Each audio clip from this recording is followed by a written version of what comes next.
অভিনেত্রী রূপসা চ্যাটার্জির বিয়ের আগের দিন হয়ে গিয়েছে মেহেন্দি আর আইবুড়ো ভাতের অনুষ্ঠান। পরিবারের সকলে মিলে বানালেন আনন্দ নাড়ু। চলুন দেখে নেওয়া যাক তার ঝলক। আপনাদের সবাইকে স্বাগত সিনে গসিপে।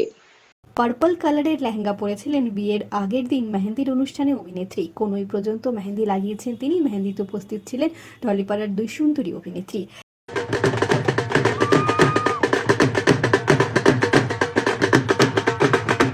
শুধু রূপসা যে মেহেন্দি লাগিয়েছেন তা নয়, রূপসার নাম নিজের বুকে মেহেন্দির দ্বারা লিখলেন এবার তার স্বামী।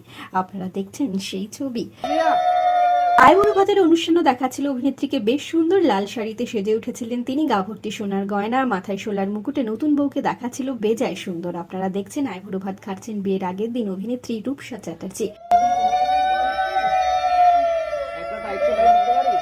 অভিনেত্রীর বিয়ে বলে কথা, তাই তো পরিবারের সকলে মিলে বানাচ্ছিলেন আনন্দ নাড়ু। আপনারা দেখছেন সেই মুহূর্ত যখন পরিবারের সকল মহিলারা সদস্যরা ব্যস্ত আনন্দ নাড়ু বানাতে। রূপসার বিয়ের আপডেট নিয়ে খুব শীঘ্রই হাজির হব আমরা আপনাদের কাছে। জুড়ে থাকুন আমাদের সঙ্গে।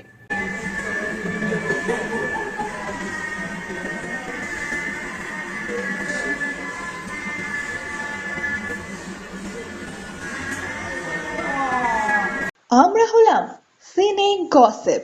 জুড়ে থাকুন আমাদের সঙ্গে, সাবস্ক্রাইব করুন আমাদের এই ইউটিউব চ্যানেলটি।